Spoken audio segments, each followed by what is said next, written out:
la suite de notre journée. Je prends justement la parole pour présenter justement, Sandrine Leçon tout à l'heure vous a parlé d'un invité surprise. Alors c'est plus qu'un invité en fait, hein, c'est un invité, une délégation surprise. Donc, on est tous très heureux, ravis, honorés aussi quand même d'avoir la présence d'Étienne Pau, qui est donc le délégué interministériel pour la stratégie autisme et les troubles du neurodéveloppement, également donc, le secrétaire général de la stratégie, et puis les représentants de l'ARS, que je vous laisse peut-être présenter Sandrine et Guillemette, directrice du CRA Bretagne. Oui, bonjour. Oui, je remercie donc l'ARS qui s'est joint à nous. Donc la direction de l'ARS, M. Laoussi, M. Penouet, M. Drouet, qui sont présents avec nous tout au long de cette journée et qui ont tenu à participer aussi à cette table ronde.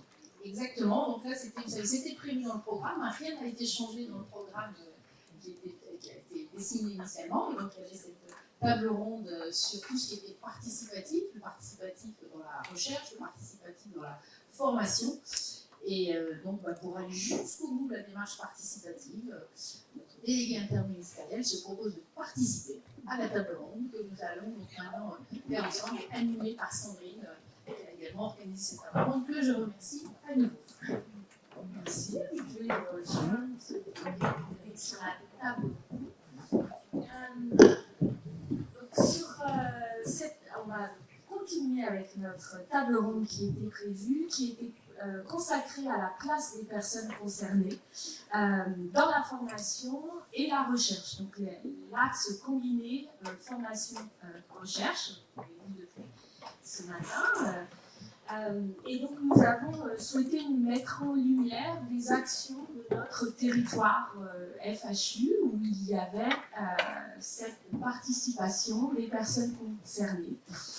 Donc nous avons préparé ensemble cette table ronde avec des binômes qui vont intervenir un petit peu successivement avec des questionnements autour de différentes formations, de types d'intervention, la formation des étudiants en master de psychologie, avec une intervention des autoreprésentants de la LAFEJ, je donnerai la parole tout à l'heure à Stéphane. Ensuite, on aura un binôme autour de la formation des étudiants en médecine. Et ensuite, un binôme concernant la recherche, et notamment dans le cadre du copie de recherche de la Fédération hospitalo-universitaire.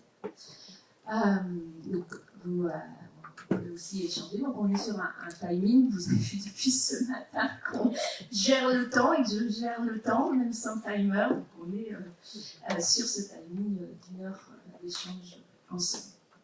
Donc, pour débuter cette table ronde, je vais tout d'abord donner la parole à Stéphane.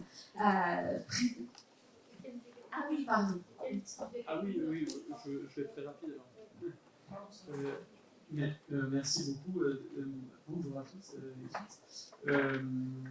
Merci d'abord à toutes les personnes concernées qui participent à ces travaux autour notamment de la recherche participative. Merci au professeur Frédéric Godebrio au sein du centre d'excellence qui pousse aussi beaucoup ces thématiques, y compris au niveau national. Je voulais juste vous rappeler très brièvement que l'engagement de la recherche dans le champ de la stratégie nationale pour les troubles du neurodéveloppement qui intègre l'autisme, les troubles 10, le trouble déficit de l'attention avec ou sans hyperactivité et le trouble du développement intellectuel a plusieurs pans. Un pan que vous connaissez peut-être qui est l'émergence prochaine d'ici 2027 d'un institut de recherche sur le cerveau de l'enfant. Les 5 centres d'excellence, dont le centre d'excellence sur votre région représenté par le Frédéric Godebrio, la création d'un 6e centre d'excellence qui arrivera en 2025, et puis le financement de projets de recherche dans un certain nombre de domaines. Ça va, on va dire, de l'épidémiologie à la question du diagnostic, du repérage précoce, le tout dans le respect des recommandations de bonnes pratiques professionnelles de la Haute Autorité de Santé. Vous savez que c'est un sujet majeur dans notre pays que de pouvoir porter un accompagnement de qualité. C'est ce qu'on porte aussi aux côtés de l'Agence régionale de santé. C'est un vaste sujet parce qu'on est ici au plus dans des murs universitaires, et je pense que c'est très important de rappeler à quel point il n'y a pas en fait des chapelles dans le champ des troubles du neurodéveloppement. Il y a une seule façon globalement d'accompagner les troubles du neurodéveloppement, c'est en se confortant en tout cas en se conformant plus exactement aux recommandations de bonnes pratiques professionnelles et à ce que nous apprend la science. C'est-à-dire que ce qui était vrai hier est sans doute un peu moins vrai aujourd'hui, ce qui est vrai aujourd'hui sera peut-être un peu moins vrai demain, et je pense que c'est cette culture de la remise en question permanente qui, je pense, aussi oriente la recherche, qui nous permet d'avancer sereinement sans être pétri de certitude, parce qu'il reste encore beaucoup à découvrir dans le champ des troubles du neurodéveloppement. Et donc pour finir, c'est bien évidemment aussi des efforts qui doivent être faits dans la recherche participative. C'est des choses qu'on porte au sein du groupement d'intérêt scientifique pour les troubles du neurodéveloppement. On a un groupe qui intègre directement les personnes concernées, qui s'appelle le GRAPS, qui participe à des projets de recherche très transversaux et participatifs. Et je pense qu'en effet, il faut qu'on parvienne à aller plus loin et que dans chaque région, la recherche puisse compter sur les personnes concernées ou leurs représentants.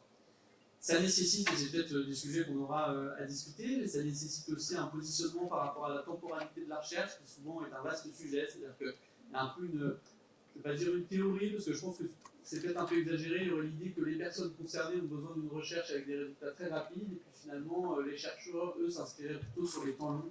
Je pense qu'en réalité, c'est beaucoup plus apaisé que ça, et je suis convaincu que les personnes concernées peuvent tout à fait s'inscrire dans des projets de recherche au temps long et amener leur pierre à l'édifice. Voilà les quelques mots que je pouvais dire en introduction. Je serais ravi de vous écouter et d'échanger avec vous si vous jugez utile. Merci à tous. Donc, Stéphane Prideau, qui est travailleur en ESAT UDOPI de la label 35, je vais vous présenter aussi un petit peu. On va intervenir autour de la manière dont les autoreprésentants interviennent dans la formation, dans quel type de formation. Alors, déjà, bonjour à tous. Mon prénom, c'est Stéphane. Bon, effectivement, quand même, je suis auto-représentant et j'ai des formations. Je ne peux pas donner parce que ça ne sert à rien de diminuer. Et c'est vrai que du coup, voilà, je travaille en ESAT. Donc, en ESAT, j'ai plusieurs missions dans l'ESAT. Et surtout, déjà, j'accompagne mes collègues donc, en toute autonomie dans l'ESAT. Déjà, ça, c'est une avancée par rapport à quelques années. Donc, les travailleurs qui sont capacités maintenant accompagnent aussi ceux qui ont très moins de capacité. Et autrement, là, c'est là que je pour vous, parce que je suis auto-représentant. Là, c'est aussi une grande nouveauté. Donc, nous, les représentants, en fait, on reçoit des demandes par mail. Nos intervenants, en fait, on les prépare à l'avance. On les imprime sur papier parce que c'est facile, parce que tout le monde, c'est on a un espèce de squelette à fil rouge. Dans quelle formation on intervient. Donc nous, on n'intervient pas forcément dans les écoles. Donc par exemple, à l'université de Rennes, ici dans les Goussy, donc on va intervenir dans les élèves psychologues. On va leur dire nos capacités, nos besoins et nos attentes. On propose aussi des conseils aux psychologues et on propose aussi des outils qui sont adaptés aux déficients intellectuels. Par exemple, le FALC. Donc, si je traduis ça, en fait, FALC, c'est-à-dire facile à comprendre. C'est surtout pour la version, c'est surtout pour la version écrite. Parce qu'une personne qui s'est attentive et peut me lire, s'il n'a pas son FALC, il va rien comprendre. Donc, c'est important de faire le FALC. Autrement, je suis intervenu, moi, à Astoria. Donc, Astoria, c'est l'école du social. Hein. J'ai intervenu dans les élèves éducateurs, les moteurs d'atelier et les moteurs éducateurs. Je leur ai dit de nous écouter, de ne pas avoir de préjugés, ça aussi c'est important. Et j'ai aussi dit ce que nous, on était capable de faire. On intervient aussi devant les médecins. Je leur ai conseillé de nous parler à nous et pas à nos proches. Imaginons qu'on est en entretien dans un cabinet. Si le médecin parle à ma femme ou, je sais pas, ou à ma mère, je sais pas, eh ben, c'est très dévalorisant. Donc il faut mieux, il faut mieux que vous parliez directement à nous, directement, peut-être en mettant les phrases, mais c'est mieux de parler en fait, directement à nous. Voilà. Alors, qu'est-ce que ça apporte? À titre personnel, moi ça apporte de la reconnaissance, parce que du coup, je me sens mieux compris par la société et écouté. Et pourquoi c'est important pour les PSH et la société? C'est important, voire très important de nous donner la parole. On commence tout juste à avoir une place dans la société, parce que souvent, on a remarqué que la société ne connaissait pas ou peu du monde du handicap, en fait. Donc c'est important, qu'on comprenne que les personnes en situation de handicap prennent un peu plus de place dans la société, qu'on soit un peu plus connues, on va dire ça comme ça, connues ou qu'il y a plus de formation, je ne sais pas comment on peut dire, donc ouais. C'est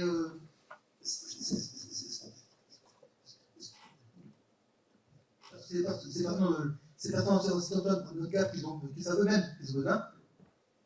En tant que personne, voilà. Moi, je préfère agir que subir. C'est aussi pour faire changer le regard de la société sur la définition intellectuelle, mais on est encore loin du compte. Voilà pourquoi je suis intervenu aujourd'hui.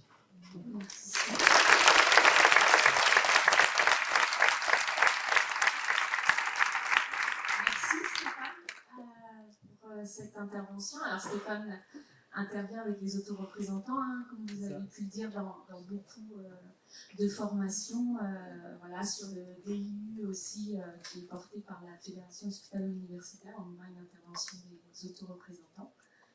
J'ai quelques cas de visite, hein, si les gens ont aussi besoin d'avoir des questions. J'ai quelques cas, je ne le pas beaucoup, mais bon, c'est on retransmettra.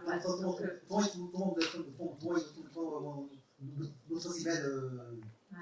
On transmettra les coordonnées. On va entendre Cléden, qui est étudiant en master et qui, cette année, a eu cours avec Stéphane et la facilitatrice de l'APEL pour avoir peut-être votre point de vue d'étudiant en formation initiale sur psycho. Tout à l'heure, on entendra un autre métier, formation psycho. Oui, du coup, en master, du coup, on a beaucoup d'interventions avec des intervenants du coup directement concernés.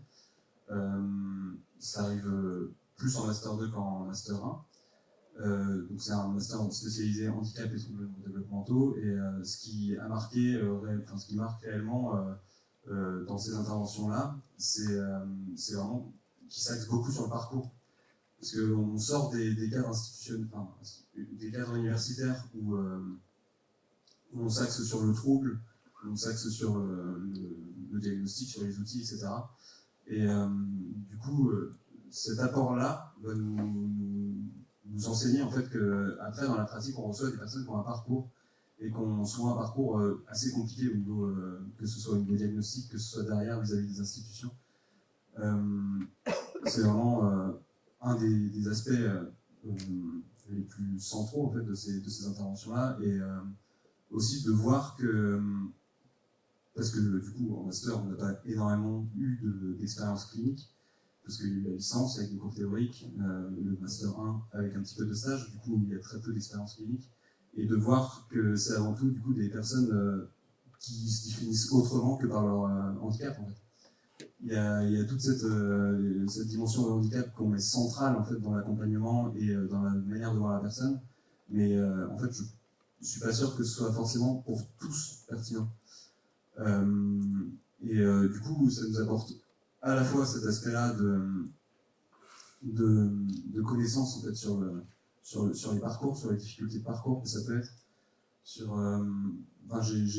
pu interviewer du coup une maman de personnes d'un jeune qui a eu du temps à être diagnostiqué TSA, et en fait c'était un parcours hyper compliqué parce que ils ont passé peut-être 6 ans de leur vie en fait à être en errance en fait quelque part.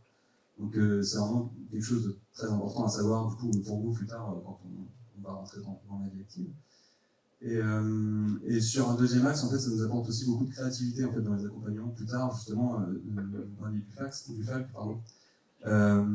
C'est quelque chose qui n'est pas forcément intuitif en étant étudiant parce que on nous enseigne toujours les aspects techniques, les termes techniques, et c'est vrai qu'en tant qu'étudiant, on a toujours envie d'être plus technique, plus direct, plus professionnel en fait. Et c'est un peu se cacher aussi derrière un langage en fait pour être dans une posture. Mais faut pas oublier que du coup c'est le patient qu'il faut mettre au centre, et pour des patients qui ont par exemple des déficiences intellectuelles, qui ont des difficultés de compréhension, c'est très important du coup d'avoir un langage adapté aussi, et c'est souvent, je pense, ce qu'on oublie plus tard, notamment je pense, je parle voilà, dans les bilans neuropsychologiques qui peuvent être parfois très techniques, très cadrés, très techniques, je sais pas d'autres mots. Et du coup, remettre du concret dans tout ça et du compréhensible pour tous, je trouve ça très pertinent. Et donc ça, c'est un exemple parmi tant d'autres. Mais l'adaptation du langage, l'adaptation à l'autre et l'apport en créativité que ça peut avoir.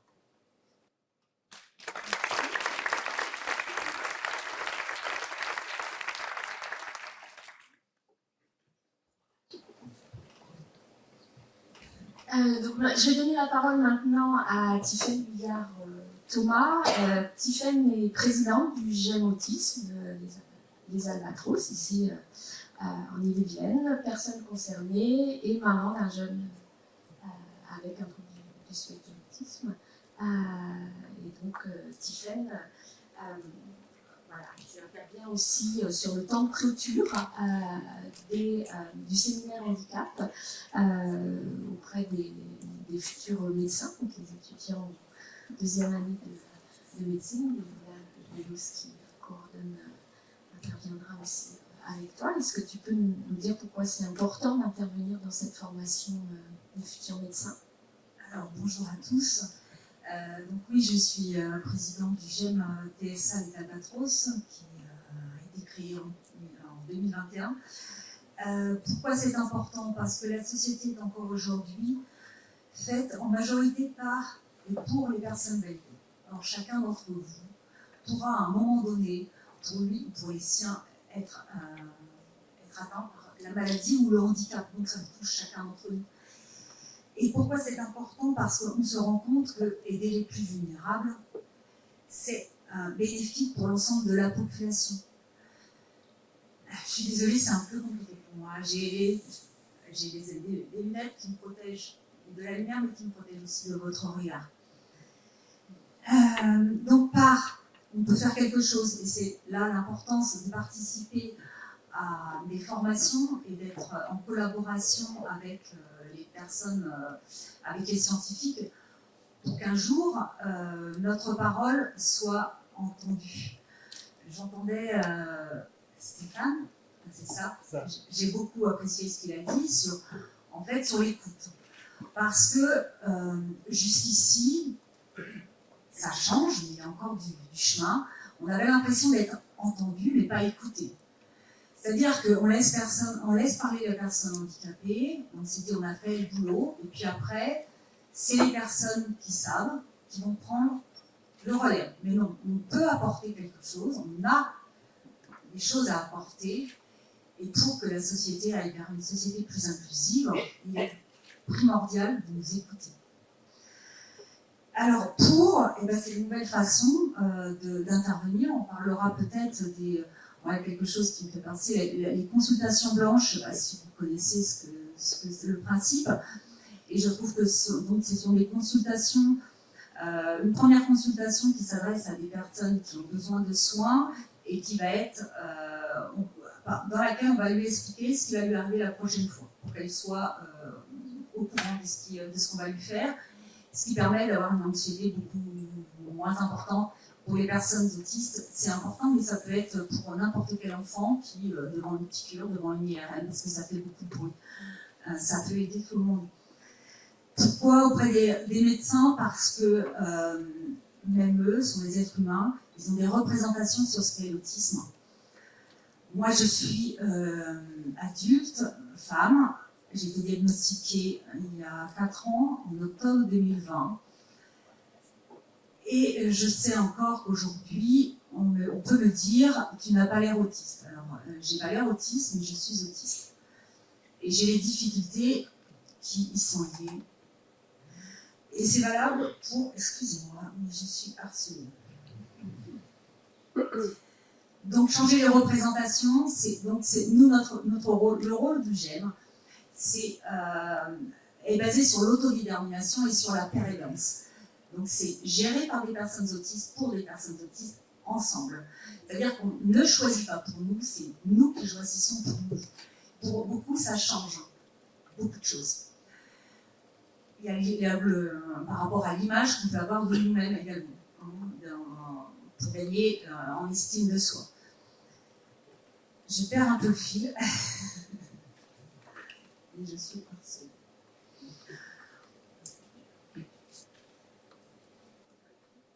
Oui, alors, la semaine dernière, l'année dernière, on m'a demandé de participer donc, au débriefing de la semaine de sensibilisation aux étudiants en médecine. Et on a considéré que c'était très important qu'on puisse y participer et enfin être visibilisé aussi, toujours dans ce processus de changer le regard de la société, parce que la première chose qu'on fait quand on sait qu'on est autiste, on va regarder son Google et ce qu'on voit, c'est que l'espérance de vie est de 54 ans en moyenne. 54 ans, j'atteins bientôt l'âge fatidique. J'aimerais bien vivre un peu plus longtemps. Pourquoi ? Parce que sont liées toutes les comorbidités, toutes les maladies qui vont ensemble, les problèmes de suicide qui sont très importants chez les personnes autistes et peut-être encore plus chez les personnes autistes sans déficience intellectuelle. Les difficultés à comprendre, à expliquer notre ressenti, tout ce qui peut être ensemble, les régimes alimentaires restrictifs, le manque d'activité physique, la prise de traitement. Et ça, il faut que les médecins le sachent. Et plus on va leur donner cette vision que être autiste, ça peut être autre chose que ce qu'on voit à la télé, ce qui est diffusé dans les réseaux sociaux, dans les films où on voit des personnes qui sont un peu caricaturales, dans lesquelles on a mis tous les stéréotypes de la personne autiste, donc qui va se balancer, qui ne va pas regarder dans les yeux, on n'est pas que ça, on n'est pas tout ça. Et c'est en nous voyant, en nous écoutant, que ça peut changer les choses.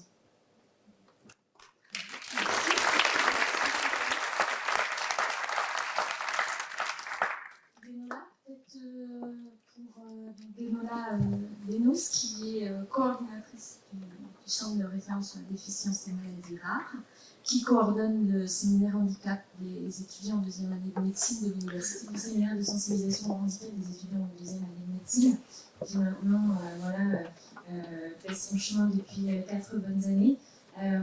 On a effectivement dès le départ instauré comme un vrai terreau pédagogique un peu hors des sentiers battus, avec cette idée que les personnes concernées puissent être là à différents moments en fait, de ce dispositif, à la fois dès le départ en s'inspirant, c'est vrai, des initiatives qui étaient déjà portées notamment sur l'université de Reims, et donc de mettre autour de la table des acteurs du territoire qui soient en termes de représentativité d'une pluralité en fait, d'acteurs dans le champ du handicap et notamment le champ associatif pour pouvoir justement apporter un temps fort aux étudiants de toute la promotion, et ça c'était une condition au départ sur laquelle on s'est accroché vraiment activement, parce que pourquoi qu'une seule cellule de la promotion et pas toute la promotion. Donc on est à 260 étudiants. Et puis cette idée de monter un comité de pilotage avec l'équipe pédagogique pour se dire en fait finalement autour de la table on a plein de compétences.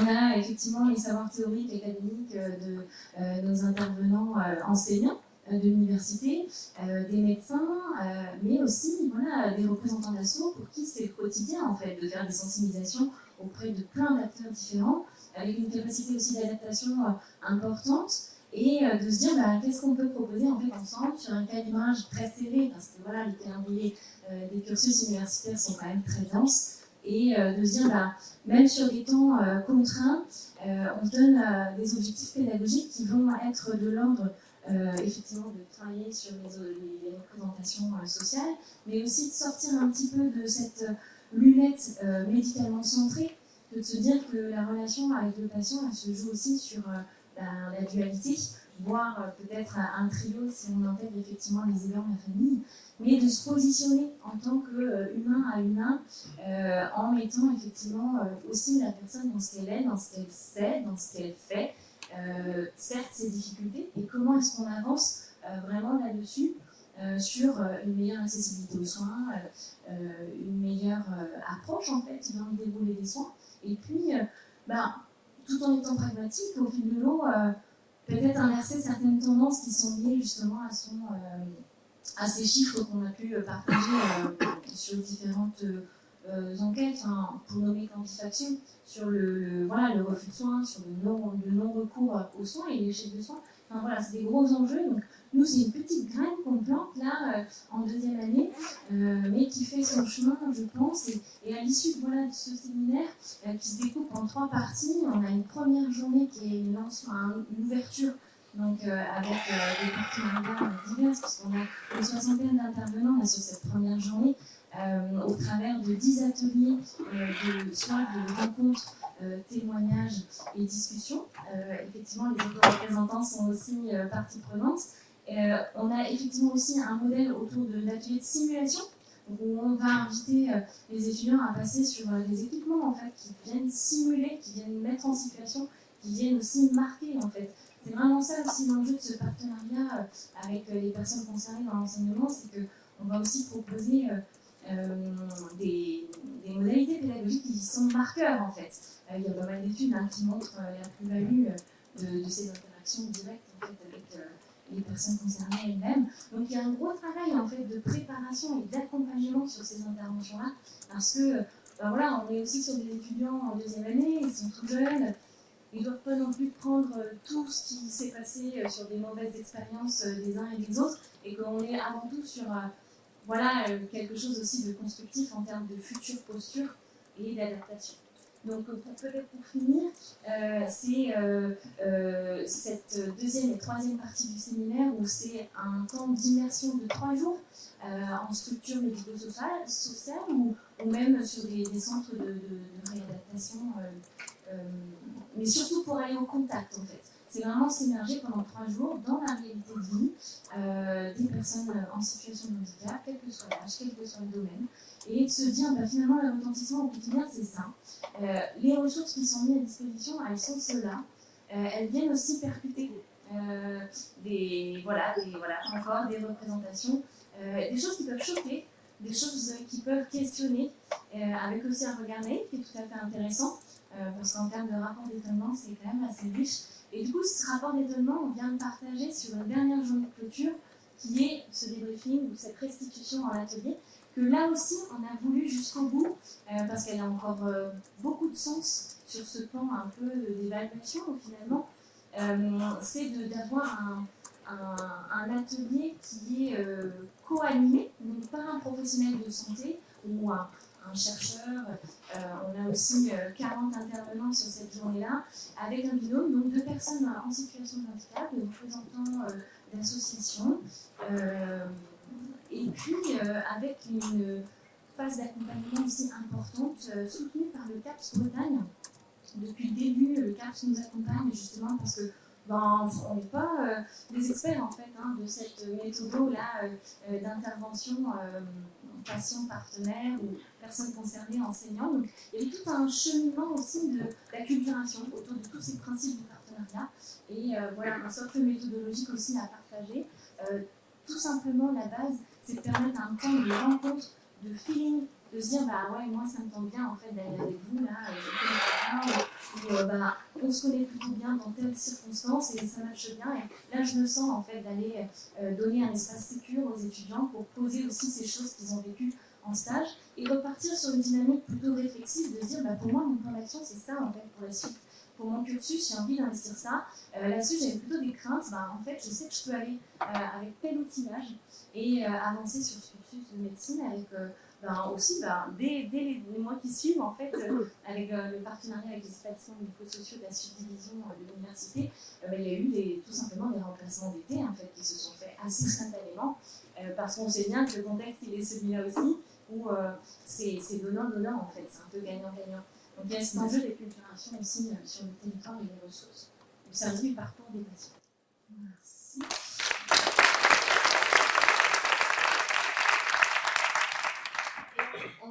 On va faire le lien avec les derniers témoignages autour de la recherche, parce que sur ce séminaire, en tout cas ici à Rennes, on est actuellement sur une recherche participative, médecine psycho, en train d'évaluer l'effet en fait, de ce séminaire auprès des internes qui ont eu le séminaire, donc les entretiens qu'on va mener cette année et ceux de l'année dernière sur lesquels les étudiants de psychologie ont basé leur mémoire pour, à la base d'entretien qualitatif, voir si on avait les mêmes représentations, si effectivement il y avait un impact. Donc une recherche participative. On va, sur les derniers témoignages, entendre Julien Bruno, qui est membre de notre comité scientifique d'Exact, avec Frédéric Bonnet-Briot, pour aborder le rôle des personnes concernées, de Julien, dans le comité de pilotage et les projets de recherche de la FHU. Julien, si vous pouvez un petit peu. Donc, pour reprendre un bout de phrase de Tiffany tout à l'heure, je suis un autiste qui ne se voit pas, en général. C'est souvent la réaction de surprise des gens. Du coup, donc oui, je suis membre de Exact depuis le début, je pense, depuis le temps. Et donc, je précise un point important d'entrée, c'est que je suis membre, ce sont des visios, des réunions, et pour toutes les phases, je suis un membre au même niveau que les autres. Quand il faut faire des évaluations, des choses comme ça, ma voix est du même niveau que celle de toutes les autres personnes. Donc au niveau des prises de décision notamment. Ce qui est intéressant dans le fait d'avoir un profil comme le mien, c'est le côté avoir un regard extérieur. Déjà du fait d'être pas directement dans un truc de recherche au sens strict. Et puis en plus, effectivement, comme les autres personnes l'évoquaient déjà, le fait d'être concerné fait que je comprends bien les problématiques et les besoins précis des personnes concernées, même si bien sûr chacun a les siennes qui sont très différentes.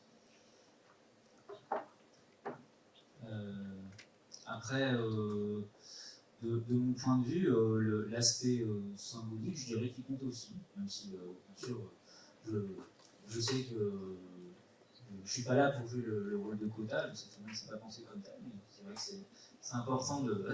Quelqu'un de cynique pourrait se dire ouais, oui, ils mettent un quota, faire rien. Non, comme je dis, je suis membre à part entière, et voilà, et parfois je peux avoir faire des remarques intéressantes sur des choses.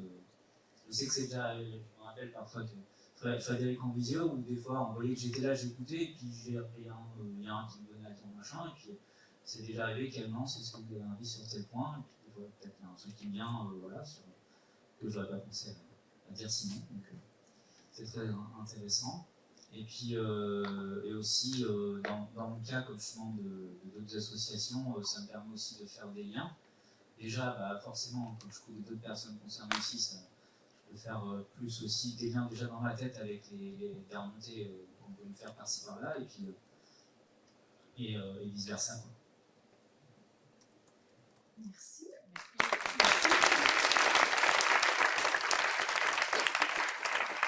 Alors, Frédéric, pour conclure le temps de témoignage avant des temps d'échange et de questions ici avec la salle. Oui, c'est ça. Merci beaucoup, Sandrine. Merci à vous tous pour cette prise de parole. Moi, je suis évidemment très heureuse de cette journée, très heureuse de ce qu'on arrive à construire ensemble dans ce centre d'excellence. Je suis vous avez compris que c'est la même chose en fait. Donc, on arrive à se fédérer sur ce territoire Grand Ouest. Peut-être pour conclure, moi je voudrais quand même insister sur le fait qu'on peut parler maintenant de formation initiale. Parce que souvent dans la formation sur les aspects participatifs ou autres, mais en tout cas, on va souvent évoquer les formations continues. Là, vous avez justement présentant des facs de psycho, facs de médecine, vous avez dans la salle justement des internes du Grand Ouest, vous avez des étudiants en thèse, des doctorants, vous avez des étudiants en psycho. Et ça, c'est, à mon avis, la clé justement et de ce qu'on peut illustrer sur le territoire du Grand Ouest, mais qui est bien évidemment un enjeu national, c'est la question de la formation initiale. Et qu'il puisse y avoir dans vos formations initiales la présence justement de personnes qui vont pouvoir témoigner, et puis au-delà du témoignage, qui vont pouvoir justement, avec qui vous allez pouvoir, les étudiants en médecine puissent expérimenter très très tôt.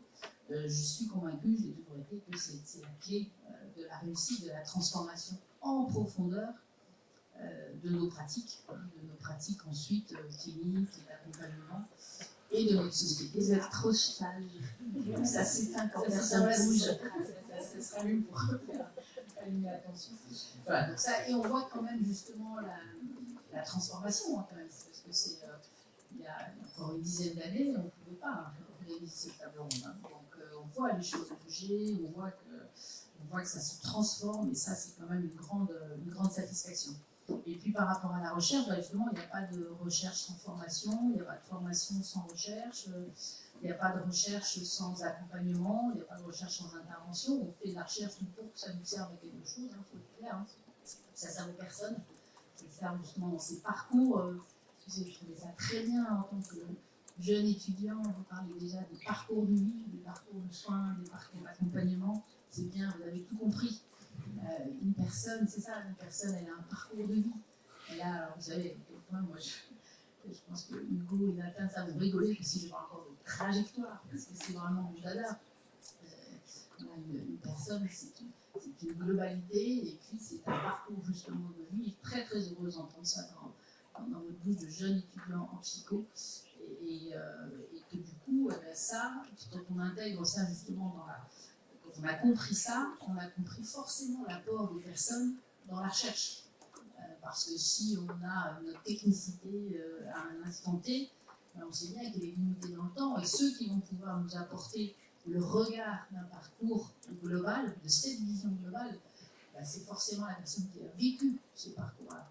Et donc ça va enrichir nos recherches, ça va enrichir nos idées, ça va enrichir nos hypothèses. Et bien sûr, in fine, ça aura une applicabilité nettement plus performante. Donc voilà, je crois beaucoup à la force des stratégies win-win, comme on dit, hein, c'est-à-dire qu'on fait en effet beaucoup plus de choses ensemble qu'on peut le faire tout seul. Cette journée en est vraiment une très belle illustration, et j'en suis très heureuse.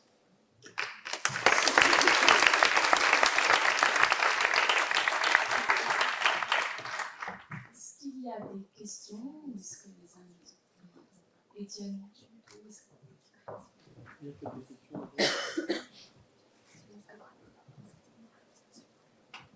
On a une question.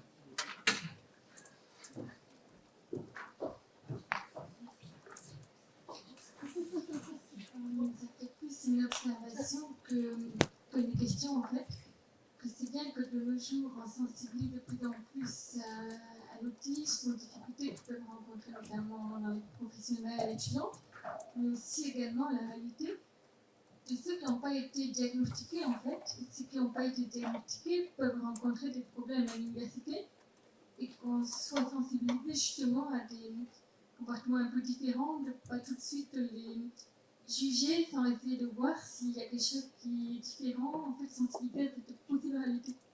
Parce que j'ai rencontré des gens en situation de ne pas être diagnostiqués, j'ai rencontré des soucis. C'est clair? Oui, très bien.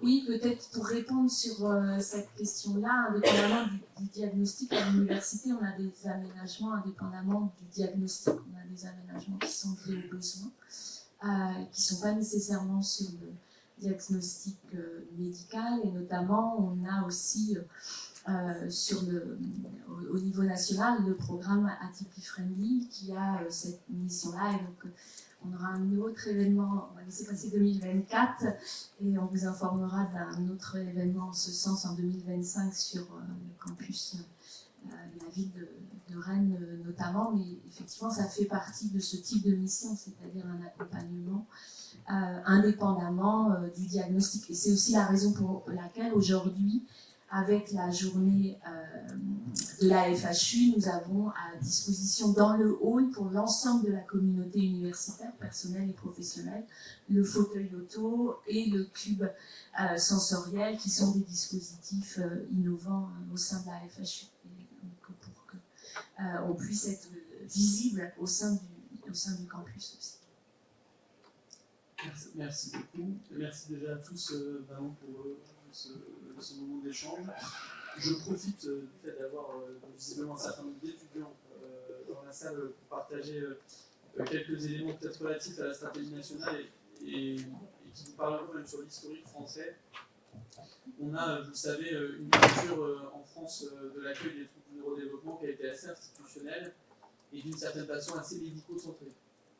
Et je le dis ici d'autant plus tranquillement que je suis médecin moi-même, qu'un certain nombre de personnes dans la salle sont médecins. Et en fait, il faut qu'on arrive collectivement à réinterroger ce fonctionnement. Ça ne veut pas du tout dire que les médecins n'ont pas leur place, mais ça veut dire qu'il faut réinterroger le modèle tel qu'on l'a connu, où finalement le médecin était au centre de tout l'accompagnement et de la prise en charge, et qui a fait qu'on a mis de côté certaines modalités d'accompagnement beaucoup plus concrètes, beaucoup plus pragmatiques.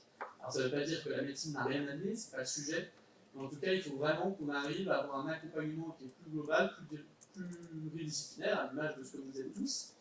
Et c'est vraiment fondamental parce qu'on arrive à un moment un peu de rupture dans la transformation de l'homme dans notre pays, notamment pour les personnes, par exemple, autistes très sévères, qui sont en établissement, où elles sont, pour un certain nombre, encore dans des établissements médico-sociaux qui historiquement étaient très médicalisés, sauf qu'il n'y a plus de médecins.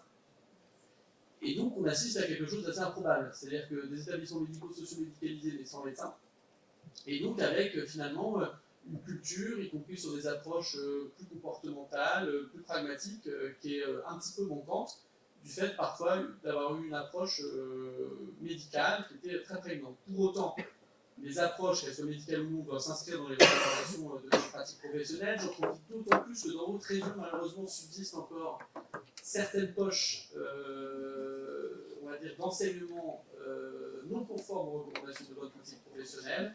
J'ai eu l'occasion, et je le dis avec beaucoup de sincérité, d'interpeller à plusieurs reprises le ministre de l'Enseignement supérieur et de la Recherche sur ce sujet-là. Les seuls enseignements importants que l'on tire dans nos métiers respectifs, tous dans cet amphi, c'est des enseignements qui font que l'on fait progresser les personnes avec qui on travaille, et c'est ce que l'on fait à leur contact. Et c'est vraiment, moi, j'y tiens, j'y suis très attaché parce que j'ai été médecin dans des établissements et structures. Comme tout le monde, je pense que de temps en temps, j'ai pas fait ce qu'il fallait. J'ai pas fait progresser les personnes suffisamment. Et c'est vraiment ça qui doit nous guider. C'est-à-dire se dire qu'il n'y a pas de plafond vert. Toutes les personnes peuvent progresser, et surtout, et encore plus quand un enfant il a 3 ans, qui présente un trouble du neurodéveloppement, on doit tout faire pour que cet enfant il puisse apprendre, bien sûr, à lire, à écrire, s'il n'est pas en capacité de lire ou d'écrire, apprendre à communiquer. Autrement dit, c'est pas de mettre un enfant dans une pataugeoire qui va le faire progresser. Et ça, là-dessus, il faut vraiment que vous soyez extrêmement vigilants. Je vous rassure, c'est des pratiques qui commencent quand même à s'éloigner, il y en a moins, il faudra que vous continuiez à être vigilants. Et je vous le dis d'autant plus tranquillement que je suis persuadé que c'est un facteur d'attractivité dans vos métiers.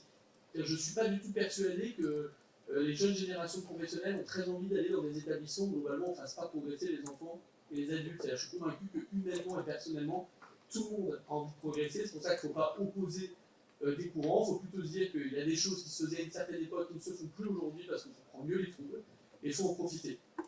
Je souligne aussi des propos qui ont été tenus par rapport finalement à cette dérive qu'on peut avoir quand on est professionnel, de toujours jargonner. Alors qu'on est délégué interministériel, on a aussi cette tendance à jargonner. Et surtout, moi j'ai appris au niveau Barreau, je ne connaissais pas, qui est celui des administrations centrales. Je crois que c'est fondamental aussi de le dire. L'autisme et les troubles du neurodéveloppement, en soi, c'est pas quelque chose de très compliqué. Il faut qu'on arrête de penser que c'est quelque chose d'hyper technique, on va devoir faire des formations très spécifiques pour les pédopsychiatres, pour les pédiatres. Je plaide depuis le début pour des formations qui soient plus transversales à destination de tous les professionnels. Je pense que vous tous dans la salle, notamment les personnes concernées, je pense que vous pouvez témoigner, c'est des difficultés dans les interactions, des difficultés dans la communication, des intérêts restreints. Si déjà on a expliqué ça à beaucoup de Français, on est pas mal. Hein. Et ça ne nous a pas pris beaucoup de temps. Donc vraiment, je vous encourage, je crois que justement, la grande qualité de professionnel, c'est de savoir parler simple, et que tout le monde doit nous comprendre. Et d'ailleurs, à l'issue de mes propos, si vous n'avez rien compris, c'est que j'aurais eu tort, et que globalement, je n'aurais pas respecté cette maxime. Ça, c'est le premier point. L'autre sujet, c'est que vous allez être des artisans de la modification des trajectoires, c'est cher à Frédéric Bonnet-Briand. C'est-à-dire que des enfants qui rentrent en institut médico-éducatif aujourd'hui dans notre pays, c'est pas une trajectoire rectiligne dans le médico-social toute la vie. C'est la raison pour laquelle j'ai demandé une mission IGAD. Donc IGAD, c'est en gros une inspection générale qui vient regarder ce qui se passe dans les établissements médico-sociaux. J'ai demandé à ce qu'il y ait une mission spécifique dans les instituts médico-éducatifs pour comprendre ce qui s'y joue. Parce que dans les instituts médico-éducatifs, il y a des enfants avec des troubles très sévères, mais il y a aussi des enfants qui ont des troubles moins sévères ou qui pourraient évoluer autrement. On doit le permettre, absolument, c'est fondamental. Et ça se décrit à tous les âges de la vie. C'est la raison pour laquelle, vous savez peut-être, on est en train, enfin vous ne savez certainement pas d'ailleurs, on est en train de déployer des services qui vont permettre à des personnes autistes très sévères avec troubles du développement intellectuel d'accéder à l'emploi ordinaire. Au CDI, c'est une expérimentation qui a lieu depuis 10 ans et qui permet progressivement à ces personnes d'accéder à du logement ordinaire. On parle de personnes qui habituellement étaient en maison d'accueil spécialisée, en foyer d'accueil médicalisé. Vous voyez, la vision qu'on avait était que c'était totalement figé. Pas du tout. Ces personnes peuvent progresser, c'est le message que je souhaite vous partager ici. Vous dire aussi que je salue les initiatives dans l'accessibilité, dans l'information que l'on doit partager, portées d'abord par les personnes concernées, au travers notamment des groupements d'entraide mutuelle, qui je pense sont fondamentaux pour justement que les personnes concernées parlent aux personnes concernées et parlent à la société de ce que sont les troubles du neurodéveloppement. Vous dire qu'il y a des outils très pratiques que nous allons sortir, notamment un guide pour l'ensemble des établissements culturels français qui permet de mieux accueillir les personnes présentant des troubles du neurodéveloppement. Également un guide à destination des directeurs de ressources humaines de grandes entreprises, alors ça peut vous paraître étonnant, et pour en gros partager un certain nombre de recommandations sur les entretiens d'embauche. Ça a été fait avec les personnes concernées. Je vais vous prendre un exemple qui va peut-être parler à un certain nombre d'entre vous dans la salle. C'est que très régulièrement, on dit aux personnes en entretien, est-ce que vous diriez que vous êtes quelqu'un de polyvalent, de flexible? C'est pas la première des qualités chez la plupart des personnes autistes, et pour autant, ça ne veut pas dire qu'elles n'ont pas d'autres qualités. Ça montre bien que ces entretiens professionnels, on doit pouvoir les adapter aussi. Pour finir sur le sujet des formations, et je finirai là-dessus, vous avez la chance d'être dans une région où pour la première fois, il va y avoir des formations croisées entre professionnels du médico-social, professionnels de santé, professionnels de l'éducation nationale, et notamment, je le rappelle à chaque fois, les enseignants et les AESH qui, parfois à l'école, sont en difficulté par rapport à des troubles, créent cette incompréhension et cette cristallisation des tensions dont vous entendez tant parler, qui pourtant concernent quelques situations à l'école ordinaire. Ça ne doit pas remettre en cause l'intégration de tous les enfants dans l'école de la République. Tous les enfants ont leur place à l'école ordinaire, et ça vraiment, il faut tout faire pour. Un enfant de 3 ans, le premier réflexe, c'est pas de lui dire qu'il va aller en unité spécialisée. Le premier réflexe, c'est de se dire comment on fait pour que cet enfant il aille à l'école ordinaire et que le médico-social rentre dans l'école. Ça, c'est un point fondamental qui passe par la formation et la sensibilisation de l'ensemble des professionnels, et aussi par un travail dans les formations initiales, alors bien sûr à l'université, mais aussi dans les instituts régionaux pour les travailleurs sociaux, les IRTS. Vous savez qui sont pilotés par les régions, qui forment les AES, les moniteurs éducateurs, les éducateurs spécialisés, les conseillers économiques, sociaux et familiaux, les assistants ou assistantes sociales. Ce sont aussi des métiers qui sont fondamentaux, aux côtés des ergots, des psychommodes, des orthophonistes, je ne peux pas faire toute la liste, mais vous m'avez compris. Il faut aussi qu'on aille transmettre cette culture des recommandations de bonne pratique professionnelle, cette culture de la traçabilité de ce que l'on fait, pour éviter aussi que quand un enfant passe d'un établissement, par exemple pour enfants, à un établissement pour adultes, ou tout simplement même une personne autiste qui évolue en milieu ordinaire, il n'y ait pas de perte d'information entre l'enfance et l'âge adulte. Et ça nécessite, j'ai pas peur de le dire, une rigueur dans l'approche professionnelle. On doit mieux écrire, on doit plus tracer, on doit plus mesurer, et ça veut dire aussi qu'il faut évaluer fonctionnellement les personnes que l'on accompagne. Ce qui nous intéresse, c'est de savoir ce que les personnes peuvent faire, c'est pas ce qu'elles ne peuvent pas faire, ça on s'en fiche. Nous, notre objectif à tous, c'est de voir ce que les personnes peuvent faire, et collectivement d'ailleurs, dans cette salle, statistiquement, y compris là dans l'amphi, il y a plein de personnes qui sont sans doute concernées par un trouble du neurodéveloppement, et en réalité, voilà, elles sont dans des parcours professionnels ou étudiants qui montrent qu'elles peuvent faire. Voilà ce que je souhaitais vous transmettre, j'espère vous transmettre cet enthousiasme sur un sujet qui est si fondamental, qui fait que la France a très clairement rattrapé son retard dans plein de domaines. Soyons vraiment les précurseurs de cette intégration des personnes dans leur neurodiversité. Merci à tous.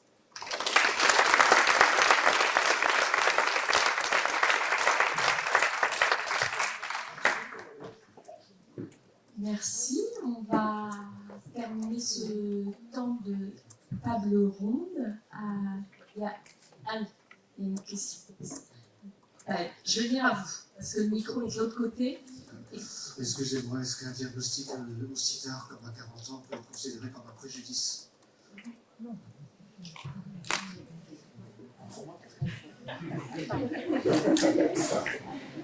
Alors, je vais essayer de ne pas faire une réponse de Normand. C'est sûr que c'est trop tard.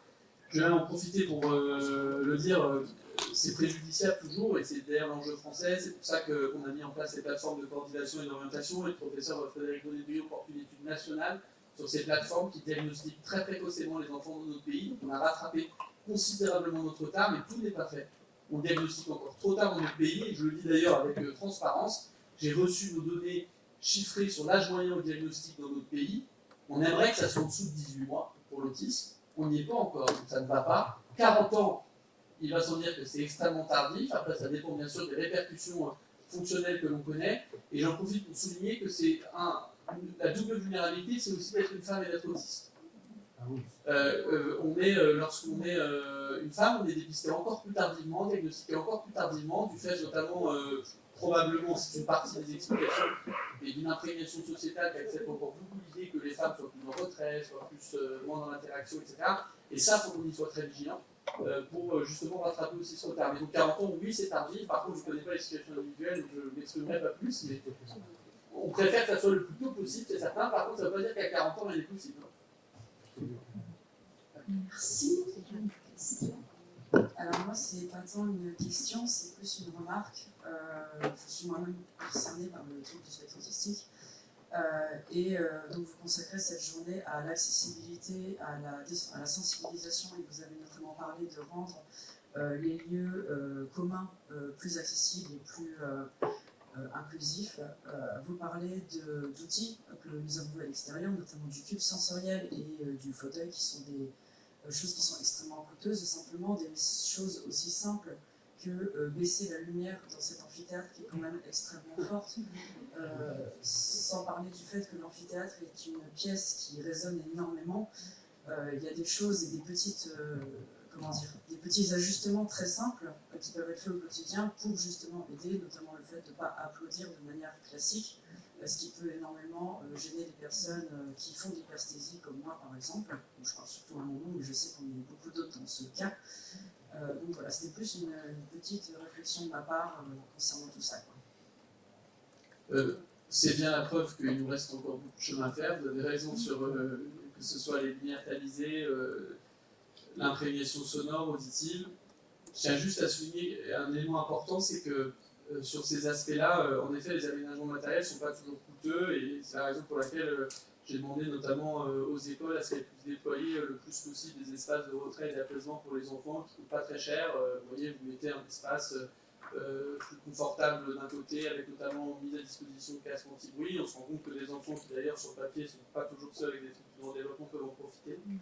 Et l'autre chose qui me paraît fondamentale dans ce que vous décrivez, c'est que je crois que c'est aussi très important qu'on s'éloigne un tout petit peu du stéréotype unique, si vous voulez, dans le champ de l'autisme. C'est-à-dire que moi j'ai beaucoup entendu, notamment dans l'accompagnement des personnes que je faisais, qu'il y avait des couleurs qui étaient autorisées dans l'autisme, des couleurs qui n'étaient pas autorisées, des lumières qui étaient autorisées, des lumières qui n'étaient pas autorisées, et on se rend compte, et c'est tant mieux, qu'en réalité il y a une variabilité entre individus, et c'est d'ailleurs tant mieux, parce que ça montre bien que c'est la richesse de la diversité humaine, et donc c'est aussi toute la sensibilisation qu'on doit faire à tous les espaces. C'est-à-dire de dire, en fait, c'est pas parce que vous allez peindre en gris neutre votre mur que tout est réglé et que ça convient à tout le monde. C'est bien ce que vous dites, c'est-à-dire qu'en gros, on doit adapter, et après, il y a des plus grands dénominateurs communs, et je le partage, sans doute diminuer un peu la lumière, qui, rassurez-vous, pour moi, est aussi un petit peu éblouissant. Et j'ai vu qu'il y a eu quelques tentatives pendant les propos, donc c'était peut-être volontaire. Mais en tout cas, c'est tout à fait entendu, chère madame. Merci de votre vigilance. Merci. Je vais rebondir sur votre remarque en vous lançant une invitation via le GEM. J'en profite, oui Stéphane. Je pense que les étudiants de Master 1 qui sont présents, je pense qu'on travaillera ensemble sur une thématique au second semestre, sur nos espaces universitaires, avec plaisir. Voilà, je vous inviterai, on travaillera. Stéphane. Oui, alors c'est pareil, je rebondis à votre équipe, à votre personne. Alors, par exemple, dans l'aide de son, société où je suis, c'est ça qui est tout neuf. Et nous, du coup, nous, on a pris l'intérêt tout neuf. Nous, dans notre note, on a carrément créé ce qu'on appelle des pièces school-end. On a créé des pièces spécialement pour cela. Donc, toutes les personnes, à un moment ou à un autre, qui sont fatiguées, qui est en crise, ce qu'on appelle en crise, peut se rejoindre, peut être tout seul dans une pièce, se reposer, se calmer pendant le temps qu'il voudra. Et puis après, il revient tranquillement à son travail, presque comme si rien n'était. Donc, c'est pareil, donc si c'est pas mal là, mais il y a des directeurs d'établissement, pensez à créer des places comme ça avec des univers tamisés. Je pense que c'est important. Voilà. Merci. Alors on va arrêter sur cet aspect-là. Voilà. L'acculturation, merci. Et voilà, pour respecter le timing et vous permettre de